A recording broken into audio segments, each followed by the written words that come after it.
Coming up, it's only James Haskell. Woo! Thank you. I know that I am a bit of an acquired taste. Even with the teammates, each one of them said, before I met James Haskell, I wanted to punch him in the face. I was about 9 years old when I got diagnosed with ADHD a long time ago. When people were critical of me, it was really crushing. Chloe's an incredible mum. I still love Chloe. She's the mother of my child. But bringing up a girl, you know, the way for example, I treat her mum, she will reference how men should treat.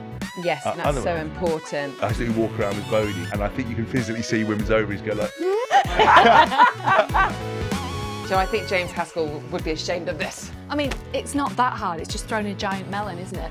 Speaking of melons and fresh fruit, this episode has been partnered with Tesco, who are supporting National Thank a Teacher Day. They've got this amazing initiative where you can thank a teacher that supported you or really encouraged you. You've got until the 1st of July to get your thank yous in. The website, Louise. Thankateacher.co.uk. Let's get into the episode. Don't forget to subscribe.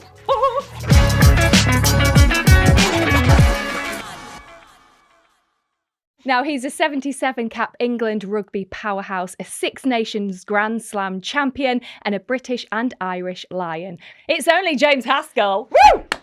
Thank you. What an introduction. Yeah. I don't know if you know this, but I said to the guys outside, when I was at, obviously I met you at Haskell, right? Derby. I said, Epsom Derby, so not Haskell. And I remember seeing it and I was like, oh my God, that woman is beautiful. Oh, me talking about me? Yeah, you. Oh, thanks, babe. So I thought she was beautiful. And I was like, no, but then I was looking and I said to them, God, I think I've just fallen in love with someone. Oh, and they went, God. What do you mean? I went, well, anyway, I then started talking to her. I was like, oh my God, she's really funny and really intelligent. I think I might be in love. And then I realised you're married because I looked at your rock and the thing. I was like, but I came to my mates. I went, I don't know who that is. She's an absolute rocket and she's really funny.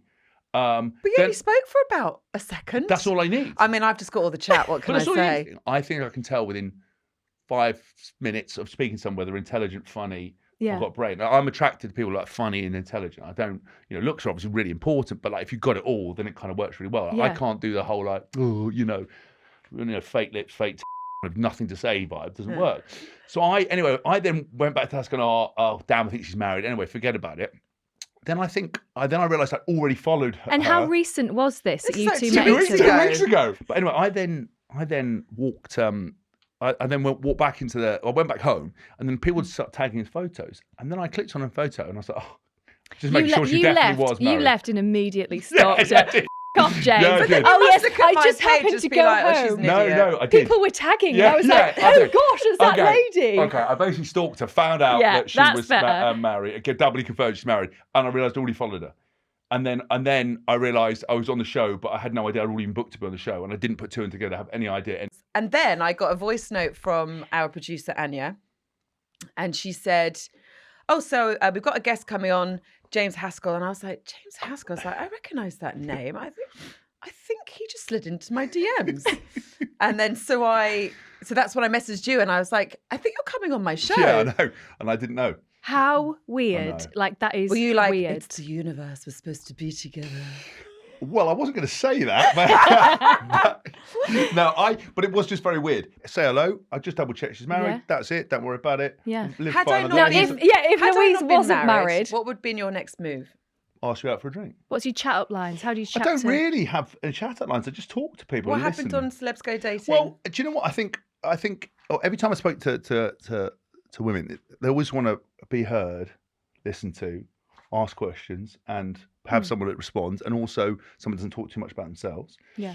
Which is where I fall down. But no, I don't know. I just would always talk to someone, listen, how are you doing, what you're doing. I know you kind of got to get some avenues of interest because, I'd say, about some funny stuff you do, the show, what you're doing, how, do you ever been to races? I don't know, we just keep doing stuff like that. Yeah.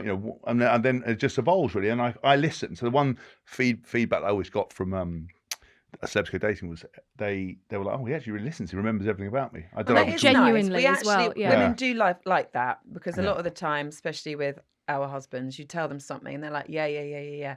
And like, so did you do it? Like, what are you talking about? And Yeah. Listening Like, you to didn't me. tell me. Yeah. It's like, well, I But I just did. think that's sugar, just break the set. It's quite a powerful, an important tool, I think. So, because on the Celebs Go Dating thing, when I went on it, the narrative that came out on my narrative arc was my chat was shit.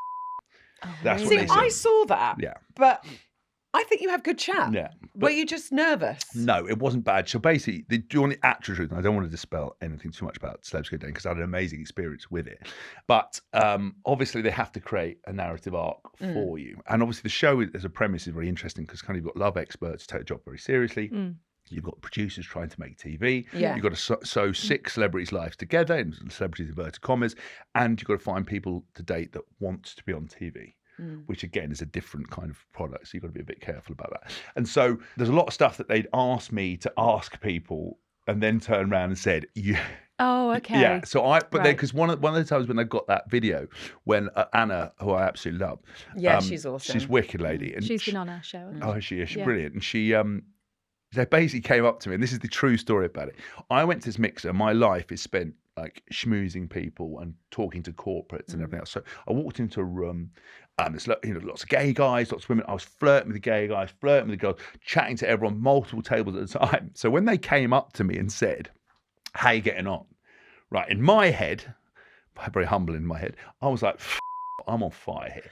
And they asked me out of 10, how you going to do it? And I was going to go like 9. Oh, wow. Yeah. Right, but then I thought I'd give it a humble 7 to play it down. Yeah. And I went 7, and they went, "It's a 2." Oh my And God, my that's face, harsh. but my face was like this. Right, because they just told me to ask the stupid questions that they wanted, and I was like, "You."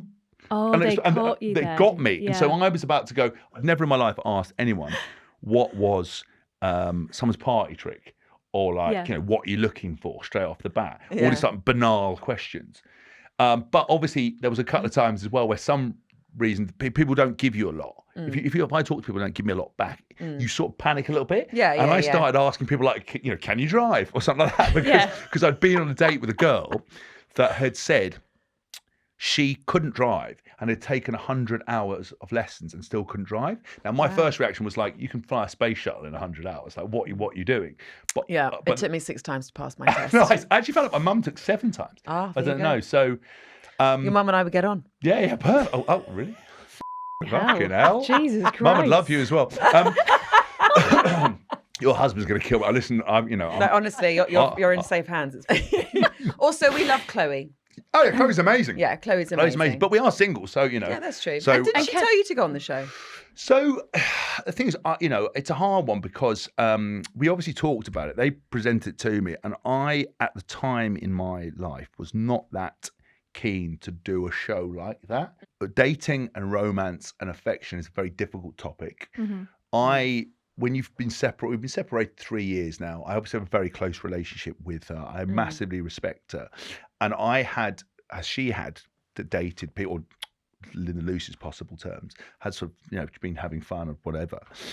And I didn't want to ever rub it in her face. Like Chloe's quite, she's open and honest about it. So I'm honest, but I wouldn't want to sit down and discuss stuff. So when I was on that show, I was presented with something where suddenly I was going to have to date in front of her, and I would not like it. It was the other way around. I just wouldn't like it. Whether because I still love Chloe. She's the mother of my child. I appreciate what an intelligent, successful, amazing And you have really woman close is. relationships with their family. Yeah, and 100%. Yeah. And it was very important for me when we had a child that you put your ego to one side. And Chloe's still a hugely attractive woman. She's in incredible shape. Like she's an amazing woman. Yeah, but the mechanics and stuff don't necessarily work. So to go on a show and then kind of date would be, I thought was not a good idea. So we sat down and we talked about kind of the financial benefits of it and what that would do. And actually, for me at my time, I was in a bit of a crossroads. I just turned 40. I'm getting divorced. I'm his dad. My father had passed away. I was trying to find different working things I wanted to do. So it was a quite nice way to kickstart back in. So she supported me on it, and we did it. But I finished the show. I took a girl called Dottie to the finale. It's really lovely. But you sort of finish the show and real life kicks in, and we haven't really had caught up. I think she's dating someone else now. So it was kind of, I'm back to exactly where I was. I love single, ready to mingle. What an amazing relationship to have. I don't really know that many people that have separated that have that, and it's obviously maturity on both of your parts. I think so. Do you have what are your boundaries? Have you set them between each other? Yes, I think you've got to set boundaries. And look, there will be, I'm sure, a dramatic change when someone gets a partner either way, right? I think for me, I'm actually very comfortable being single. Where I was going to say, do you actually want a partner or not? So apart from Louise. I mean, apart from me, yeah. Well, yeah, when that becomes available potentially. Yeah. But as you get older and you get into different vibes, people aren't very aware of when people are hitting on them, not hitting on them, and stuff like that. And I never get hit on. People always think with the DJing stuff, people hit on you, but then others will say, oh, they were. But girls are not women are not as forward necessarily. But I actually really admire confidence. I presume you get hit on all the time. No, when you're DJing. not at all. No. Here, can you play Nina Sky for me? Yeah. I know your DJing's not like that. Yeah, It's not like a welcome to the disco, guys. Yeah. Got my ghetto blaster. Shabba, laddie scream, the fast and ride. Yeah, the buffet's now open. And I'm not really like that. So when people ask me, go, yeah. There's a Peugeot 206, number plate EO425, blocking the thing. Yeah, like that's not the kind of thing I'm playing at. But I like you take one look at me and gone, yeah, bingo hall in Bolton, that's me. All right, ladies, let's have a good time. Eyes down for a full house. Do you have like flashing lights on your big boombox? Someone said to me the other day, have you got do you have like do you bring your own stuff? I went, oh yeah, I've got a van with a smoke machine, a traffic light. What do you think? And I went, what do you normally do? I went, well, I normally DJ in clubs where I just tell them my USBs and headphones. They've got everything for me. Oh my God. But people do. So people don't hit on you. No, people don't. No. DJ requests. No, I don't take requests. Oh, do you not? Well, if I come to your gig in Ibiza, you're going to have to take my request. You can have whatever you want. You can have whatever you want, Louise. It's not a problem. Request anything you want, I'll play it.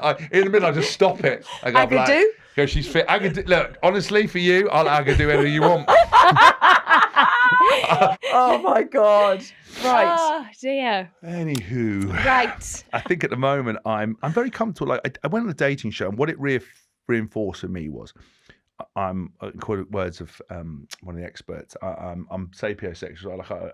I want someone who's intelligent. What's sapiosexual? Sapiosexual is like you're attracted to intelligence and like vibe and stuff like that. Yeah. And so I think for me that's a very important element. I think I have a busy life. Yeah. And I think that being a sportsman, doing what other stuff I did, I'm quite selfish, but which is not an issue because it helps you be successful. I mean, every athlete is selfish. That's what I mean. What athlete have you ever met that doesn't have an element of selfishness? My husband was a GB decathlete. Oh yeah. And when we first got together, I went round to his house and he got up and he made himself a cup of tea and sat next to me. And I was like, oh, what's going on here? And he was so like finely tuned into when he's eating, when he's drinking, when he's training. Everything was just so institutionalized. And how do you find that? Obviously spoken openly about ADHD. Yeah. So my quick background about so I was about 9 years old when I got diagnosed with ADHD a long time ago, right? I think my parents, I was quite a smart kid, but couldn't sit still, couldn't really concentrate. My school reports always could do more. My mum, bless her, if anything was ever wrong with me, she'd always try and invest in me to fix it, And I remember seeing lots of different practitioners that would try to do different things. There was one that used to brush special parts of your face and bits and stuff to help you. I think she tried everything at a wit's end. So I think they then took me to a psychiatrist, and she said, look, he's highly intelligent. He's these things, but we think he's got ADD or ADHD, whichever one, without that thing. So anyway, they said, we're going to put you on Ritalin. I didn't notice a massive tangible difference, but it taught me to be able to sit and focus, really. It worked for me. I didn't feel like I was a zombie. I didn't feel like anything. I just calmed your brain calm my brain down. And you're how old at this point? I was like 10, 10, Wow. right? So anyway, in that period of time, no one knew, my friends knew about it. No one spoke to me about it. I never told anyone about it. Only the housemaster in the school knew about it, and that was it. And for like 20 years, I'd never met anyone who had ever spoken about it. And you continued to take that medication? I took all the medication until I was 17. Oh, wow. Okay, And so 7 years. Yeah, wow. for the week before my first England under-18s game, the team doctor came in and went, right, are any of you take any prescription medicine? And I said, I'm taking Ritalin. And he went, what? And we're taking Ritalin. And he was like, well, we have to pull you out of the game. Oh my God! Right, and because it's a performance-enhancing drug, so I got pulled out of my first England under-18s game, and at the time, I was the only person like doing weight stuff, so I was big and in good shape. So everyone then thought I would been caught for taking steroids, but I wasn't at all. But it was because the Ritalin thing, and because I never told anyone. Never told them about it, and also there wasn't social media bits back then. There wasn't anyone talking about it or anything else. No. So I then basically never met anyone until I think the last 10 years. you're tripping over people with it allegedly. So I had a very different mindset around ADHD because I also started therapy when I was 17 to help with performance in rugby. So when I was going through that, I obviously unlocked loads of things that I didn't like. I was very lacking in self-confidence. Didn't deal with criticism very well. Didn't really believe in myself. And I had to work really, really hard. And actually, when people were critical of me, it was really crushing. Yeah. And I found that obviously as obviously a byproduct that people have of ADHD, but because I had it so early on, no one ever attributed any of these things to it. So I can't tell you what ADHD is meant to have. I just know that I got diagnosed with it, that I think it's a superpower. My things that I do not like is I have not watched 1 minute of Celebs Go Dating. I did not watch 1 minute of I'm a Celebrity, because when I go in to do something and it's edited, for me, I find that very hard work. I find very hard work people turning me into something that I'm not. And I'm very aware of what I say, but if I speak and it's cut short or edited or whatever, that's not me. Things like, if you DJ and social media comments and critics and stuff, I do not. And what would happen if you did read and watch? If you went to a comment section on something that had been edited and you knew that there's going to be negativity, how would that affect you for the rest of the day? Do you know what the best thing is? When I started doing therapy, right? And this is a lesson for I believe genuinely about mental health. So we've got ADHD, anxiety, depression, right? If you don't have any treatment, and how you react to something could impact you months, days, weeks, whatever. So I think talking about stuff is really important. Diagnosis of stuff is important, but for me, it's only the very first step. And so when people come out and go, I've got ADHD, you're like, okay, what are you doing about it? Nothing. Well, then don't tell me. I've got depression. Okay, what are you doing about it? Nothing. I've got anxiety. Okay, what are you doing about it? They're not badges of honor that excuse you or give you bonus points, because they are things to go, right, this is day one of the journey. If you go and get therapy or understand what triggers you, like criticism, before, what would happen is I'd read it, I'd say it was something negative about my playing, it'd stay in my head, I'd overthink about it, it would affect my confidence, I'd be a bit worried about it. But what I did is when I started doing therapy around that, I started getting tools to manage that. So instead of taking a week or a couple of hours, 5 minutes out of my head, and I'd understand how to go and fix it. So if it was a mistake in rugby, the way I would deal with it after a bad game would be, right, I deal with the emotional response, and then I go, okay, how can I make it better? I'll go to a coach, I'll get the tools to fix it, I'll work on it, I'll deal with it. Yeah. And that's how I did with it. If I see comments now, I just doesn't really do anything for me, because I kind of can switch out of it very quickly, and because I've done so much work. And that's the thing with it. And look, it still gets you a little bit, because everyone likes to want to be loved, and human. You can have 1,000 positive, 1 negative. That's all you think about. Oh, absolutely. But I think of the validity of, for example, if I love DJ and if Carl Cox wrote on when I DJ said this your shit, that would really hurt, because I respect his opinion. If Joe Blogs from number 32 goes, you couldn't mix a cup of tea, I'm like, I just don't care. It would really hurt if Louise said it, though, wouldn't it? Really hurt. I wouldn't give a shit if I said it, but I would never Louise. say anything bad, I promise. How do you find ADHD and parenting? What's your take on that? Well, it's an interesting one, really, because again, I think because I spent so much time working on myself, I sort of spend a lot of time, and I think this is where the listening comes from, is because you have to be self-aware in terms of how you conduct yourself. So when I walk into a room, I'm always watching people's body language, how they react, what they're thinking, what I think about that person. Then I think about what effect am I having on that person? What have I said? I don't know. My mind just does that all the time. I never switch off. It's like an out-of-body experience from what you're saying when you're walking in, clocking, body language, all that sort of stuff. Where some people will be like, well, I just walked in the room, didn't notice. I sometimes wonder if I'm ADHD. Yeah. I don't know. I just think, do you know what it is? It's just one of those things. I just notice a lot of stuff about very people. Very aware. But I watch how, if I walk into a room and do stuff, I can see people instantly think, I can see people who don't like me straight away, or who think I am someone that exactly as they think I am. And then it's quite nice to disarm them. And then you can see them go, actually, you're not quite brash and moronic as I thought you were, or whatever it might be. Or would that be your paranoia kicking in, thinking they don't like me, or is that just you it's being not, I really don't like. observant? It's just you watch people. You just watch people. It's just the way it tightens up. Like I used to do it in the room. I tell you why I know it's not because I'm not paranoid about it. I kind of just I know that I am a bit of an acquired taste. Even with the teammates we had on my podcast, each one of them said, before I met James Haskell, I wanted to punch him in the face. Then I hung around with him. He's a really good lad. I still want to punch him in the face, but it's good. No, it's your best mate. Yeah, it's best mate. Yeah. That's my mum. But that's like every guest. So I kind of understand that, and I think with that process, once you kind of learn about yourself, and you spent a bit of time looking at things, like when my father passed away not long ago, but I always look at it like the way they parented me in terms of parenting with my daughter. And how did your parents parent you? So my parents parented me my really present, very loving. My dad was hypercritical.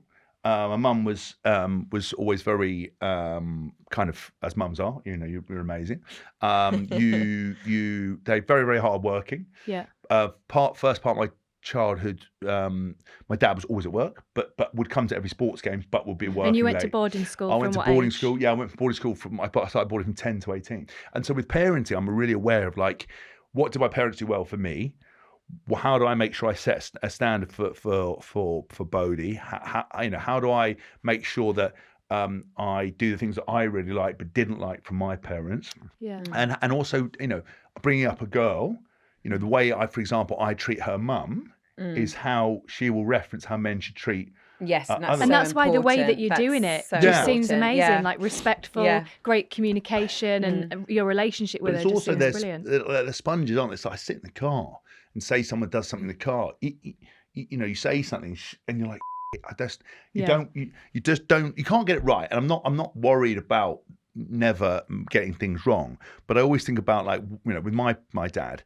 You know, what did I not like? I didn't like loads of criticism, didn't really deal with it very well. He loved me, and I knew he was very proud of me all the time. So when he passed away, it wasn't any like unrequited sort of stuff around that. It was just trying to communicate how I could do something better by telling me I wasn't very good, but then that didn't really work for me. For some people, it works really well. Yeah. I need to be like, shown, listen, you did this well, this not so well, here's how to fix it, and I will work to it in the time. We're talking about like the parenting and DJing and dating and stuff, but we haven't touched on the fact that, like, your rugby career was phenomenal. Well, yeah, like, that is 77 caps for England is yeah. literally incredible. So I'm always really interested to ask sportsmen about how they were parented, because whatever your parents have done, whether, you know, if your dad was really critical, you tend to hear that with professional athletes, that one of the parents was quite critical and pushy or a bit forceful, and then the other parent was sort of like, you know, that comfort blanket. Yeah. But whatever that combination is, has created your success. Yeah. So my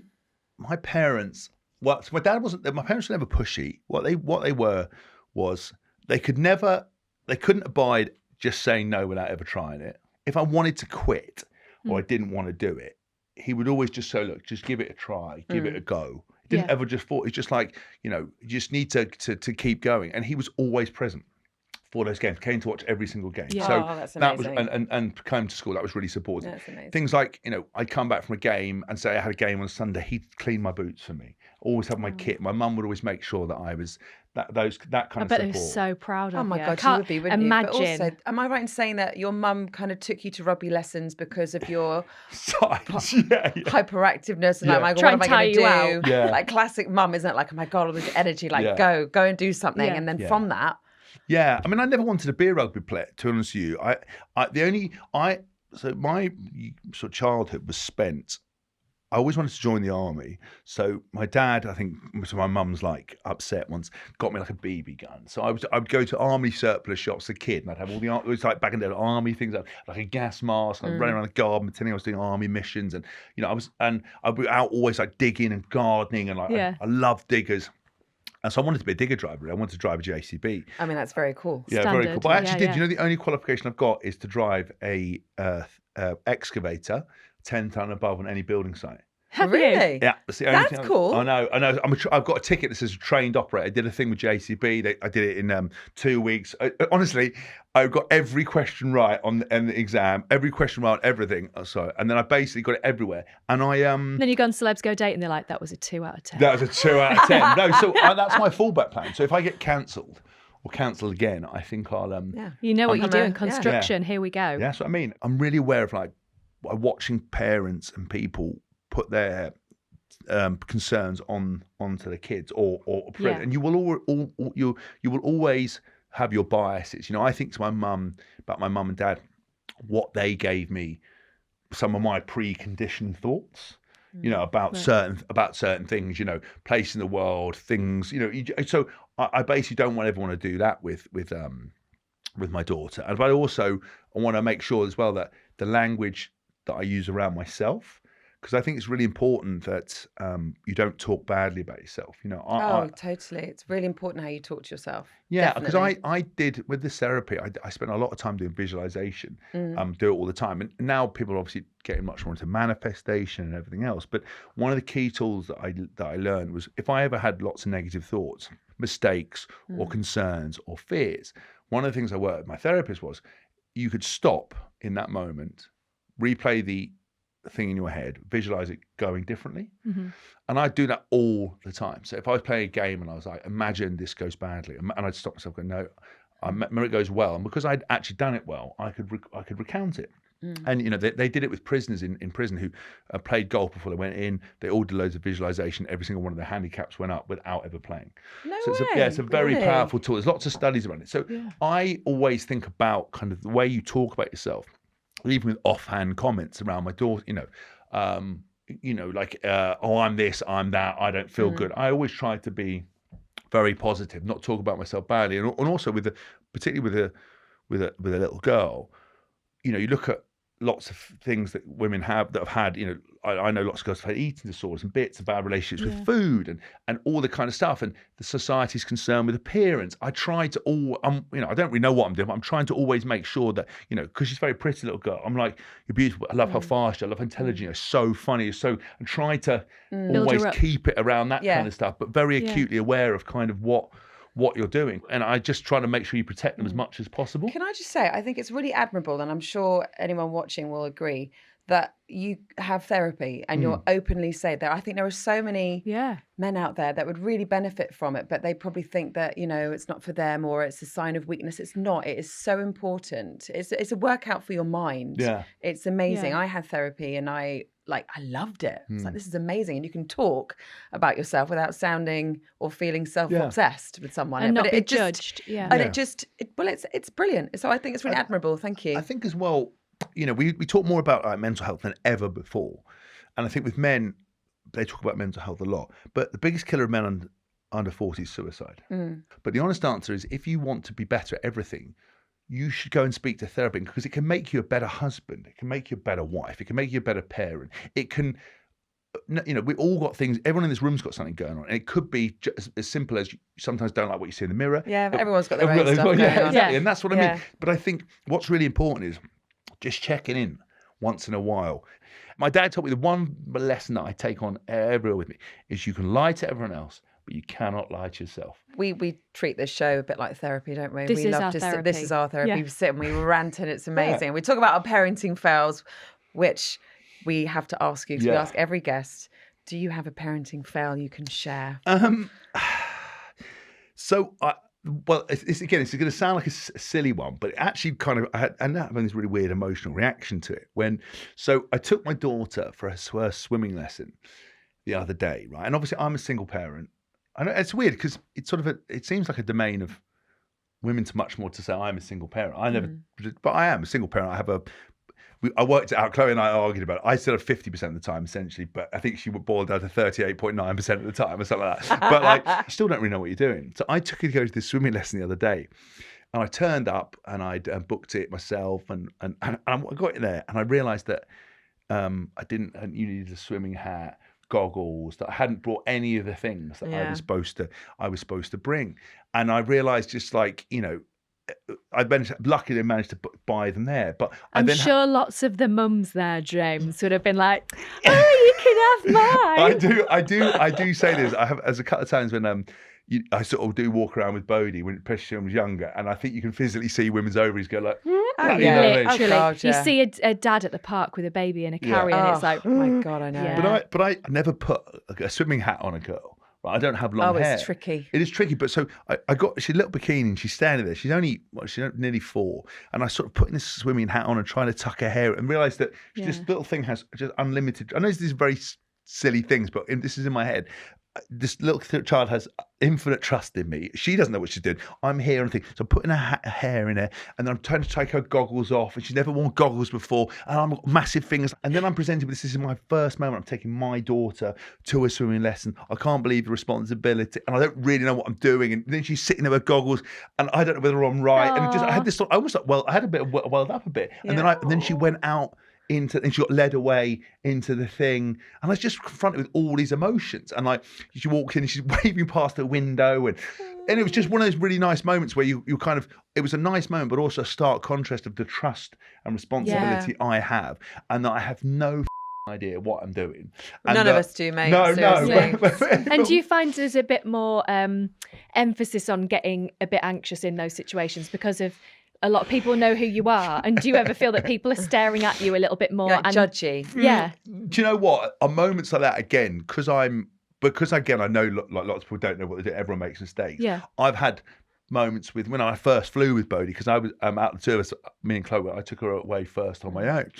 And it was amazing actually how many people wanted to help. Because I always help people. You know, when people see with bags, and I find a lot now that sometimes women conflate asking for help, it diminishes their femininity. So if I see someone struggling with bags, I often go, can I help you? I do it with men, like old guys, whatever men. Can I help you? And sometimes on the plane, can I help you? And you see this woman try and do it, I would fall down. And I go, do you want me to do it now? And she goes, yeah. I go, listen, just to let you know, you're still a badass. I just built for lifting. So when I had my daughter, like I was obviously like struggling with those little fold up pram things, bags, and people were offering to help, which was kind of really nice. The only time I feel like is if she has an absolute meltdown. She did a couple of times at David Lloyd. But anyone who looks at me and judges me, I'm like, you either haven't had kids or you're in the rarefied atmosphere where you've forgotten. And when you're in that mindset there, life becomes easy. Yeah. Because if you're not in that mindset and you think, they obviously haven't had kids because they're looking at me and judging, and you just think, you know nothing. You don't know what you're talking I found really hard when I had my first child. And the anxiety that I used to feel, like if he would wake up in his pram and start crying in a cafe, I'd be like, oh my God, I'm so sorry, I need to leave immediately. But then and I remember being on the plane, that's when I farted on the lady. Sorry. But I... Niche. Yeah. But then by the second and third, I was just like, oh, I don't care. Yeah. I mean, and there's only one time I was on a plane, and Bodie was young and she wasn't sleeping. She's standing up on the plane. She's like pushing the seat, and I kept putting her down. I kept explaining to her, but she's just 2 or whatever. And this guy kept tutting. And I said to him, mate, I said to him, listen, mate, if you look round and tut one more time, if you can tell me how you can stop a 2-year-old, I'll listen. If not... Did you say that to him? Yeah, I said, if you... Can you imagine, like, James Haskell, like, mate... Because he kept... I bet the guy was like... He goes, I'm not. He goes, you've tutted every time. I said, good just for 2. you for saying something. Oh, yeah, I said, just 2. Yeah. What do you want me to do about it? I said, if you can figure out how to control a 2-year-old, let me know. If not, off and face in front. And that was it. Yeah. And so but normally I'm good. Like the only time I'm always aware of my reaction to how I do it. So like Bodie, she was, because, you know, it's hard for, you know, she wants a mum. You know, if I have to pick her up from her mum and she's having a good time, you know, sometimes you have tears and stuff like that. And she's very attached because Chloe's an incredible mum. And they have a super close bond. And, you know, she'll always go, is it mummy day? Yeah. I'm like, Bodie, I've only picked you up 5 minutes ago. You're with me for a week, babe. Yeah, exactly. And so I remember when she's in David Lloyd, she's screaming over no reason and wanted some chocolate. And, you know, I said, no means no. You know, I said, if you behave yourself, you can, but you're not. And it was just kicking me, like screaming. She's never done it, but kicking and screaming, kicking. And I'm walking and you think to yourself, you know, how do you talk to your child in front of, you know, I mean, because I wouldn't do it different in front of people, but it's also how you know, of course, I just think, you know, and how I look as such a big person, you know, with a 3, and I remember just putting her in a car seat and just saying, you know, this is all, like, you know, what did you like 3 or 4? This is all, you know, awful, but this is not, you know, I said, but just like trying to get her to breathe, breathe. Down. So I think again, it's my reactions. I just think about that. How do I deal with it? But sometimes when she was younger, she'd have a tantrum. I just walk off. in sight. I go, bye, see you later. And people looking at me, I go, no, I'm not doing this. Drive home from the And supermarket. no, I've not done that. Thank Okay, God. I'm done. But she does say, people look at it, and I go, Bodie, I'll just leave you here then.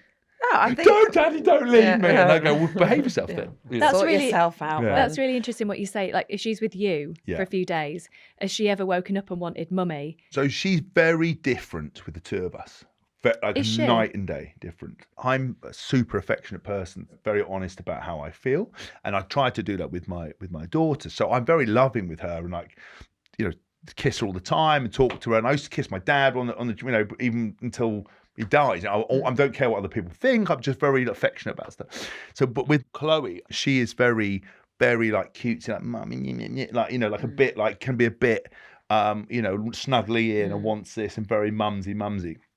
With me, it's very different. She's like, I don't know. She's a bit more disciplined because it's a different kind of thing. I had her for a week recently, and with Chloe went away, and she goes, "Is it Mummy Day?"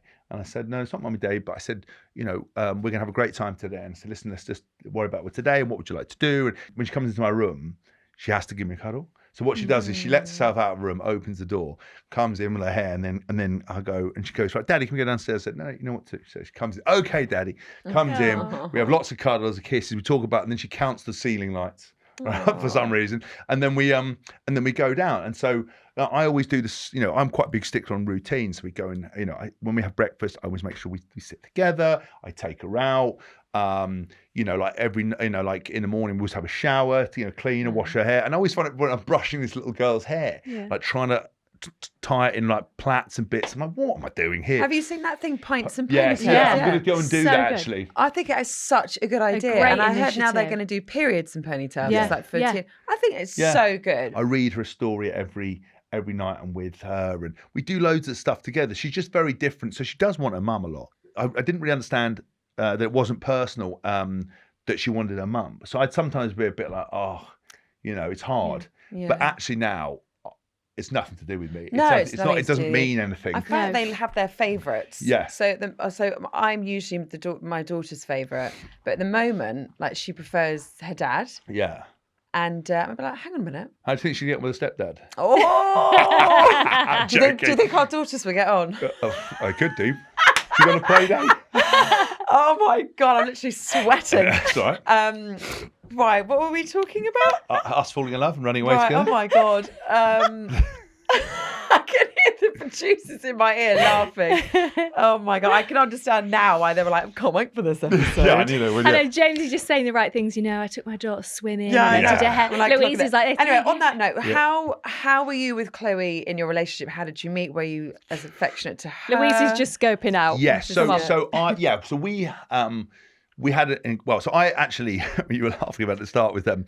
I think someone tagged us in a post on Twitter together. Here we go. I slid in the DMs. Yeah. Classic. Classic. But, okay. And he said, who's that beautiful woman over there? Yeah. So who's that? She's so funny and tall and amazing. No, She's blonde. I just copied and pasted the message I sent to her all those years ago too. Actually hurts, James. No, it was I never do that. I was just playing up to her because she was like, that's what I could see her go, I know your sort, mate. But I basically did, so I talked to her, and I met in 2015, and we got very close quite quickly. And all the relationships that I had that went long term were always very close, very intimate, very affectionate. And so we had a great relationship, and I genuinely, hand on heart, mean that she made me a better person. I learned lots of stuff from her. Our relationship just didn't work in the end, and it's becomes quite difficult. And I think I have to take responsibility for only what I would talk about, what I can control. I think sometimes in relationships and in life, if there's a problem, people always go, you. If you start going you or they, Yeah. I just look at myself and go, look, I probably was transitioning from different careers. I think that I ended up, I took the bit when I was going away. Well, not a bit, I did. When I had like 12 DJ sets in Ibiza, and I was probably, I'd stay out a little bit extra, not realizing that, because when I was back, I thought, because I was so hands on, that would make up for it, but it was the emotional support. It was the fact that, I was The going consistency. I was also going to environments surrounded by women.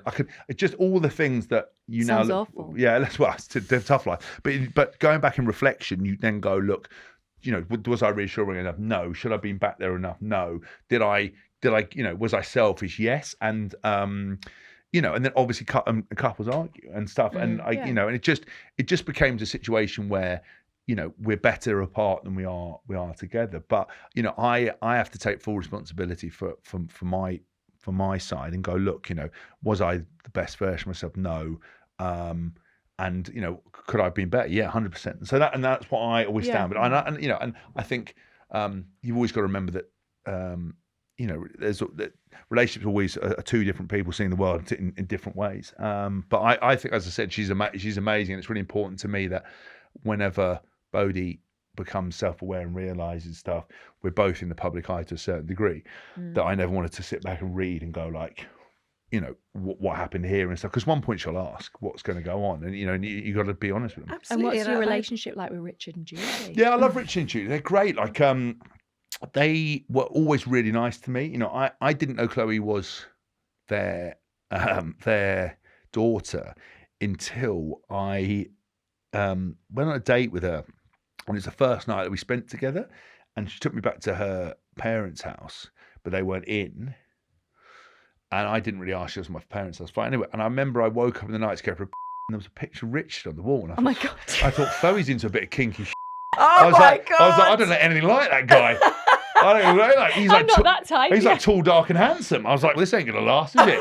Got back in bed, and I was like, why have you got a picture of Richard Maid on the wall? She went, it's my dad. And I was like, okay, fancy another shag? Did you not think that they look really alike? No, I didn't. No, I wasn't really. No. I didn't really clock it, to be honest with you. I sort of, I then it all dawned on me, and I realised what was kind of going on. Ex-boyfriend on the wall. But yeah, well, I just thought I thought she was a big fan. But no, so they were always great. I mean, look, I obviously grew up knowing exactly who they were.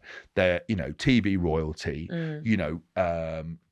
Richard's a fantastic presenter. Julie's a really, really, she's an academic and a great presenter too, and they've both written lots of books and had lots of success. And they were always really nice to me. And I think it's always hard when someone like me knocks on your door and comes, because they're quite academic. The family, they're not massive sports fans and stuff. And so I think when a giant meathead comes out to take your daughter out, you're probably a bit reticent. You probably think as well, he hasn't got anything to say.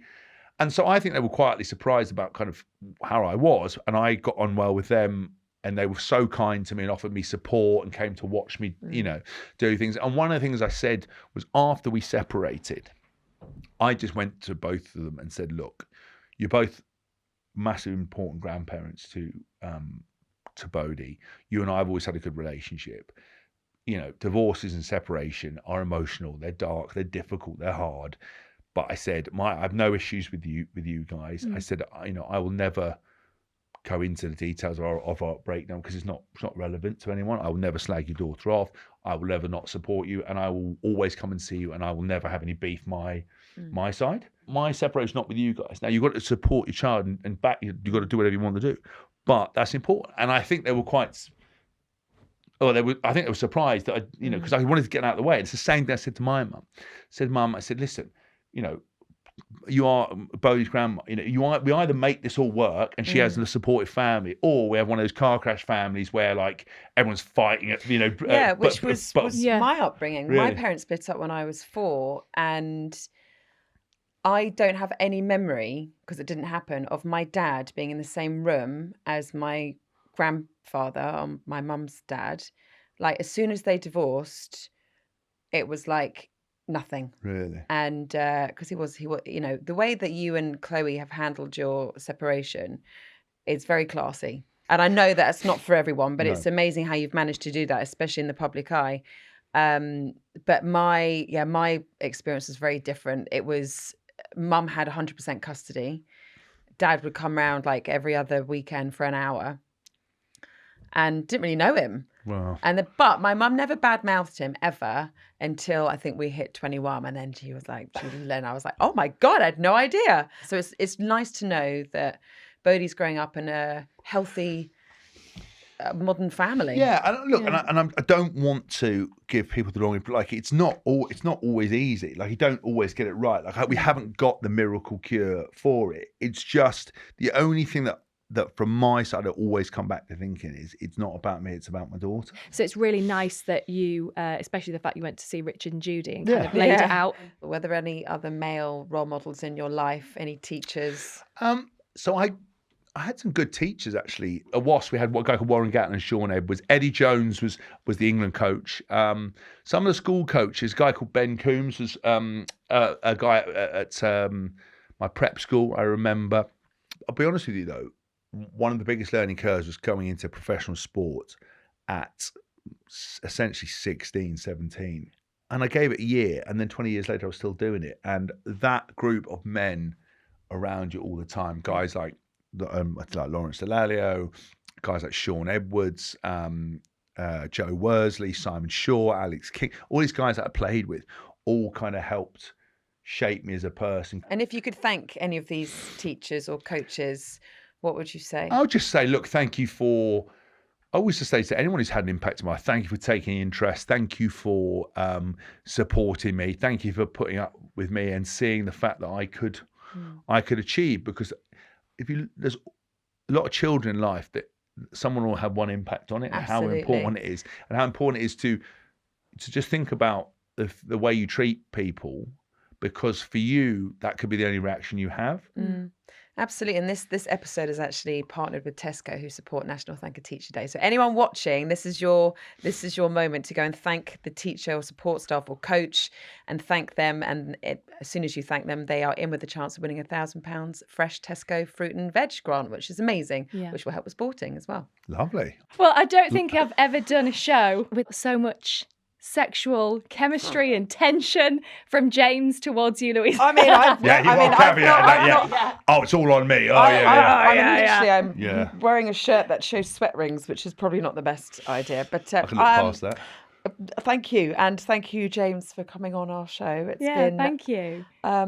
Flattering for Louise. Thank you. Lovely. It's lovely. Well, thank you for having me. I'm very interested to see how it all turns out. Yeah. Hopefully you enjoyed it. Apologise if I speak too much, and I genuinely mean this hand on heart. If it doesn't work out, give me a call. James Haskell, everybody. What an episode.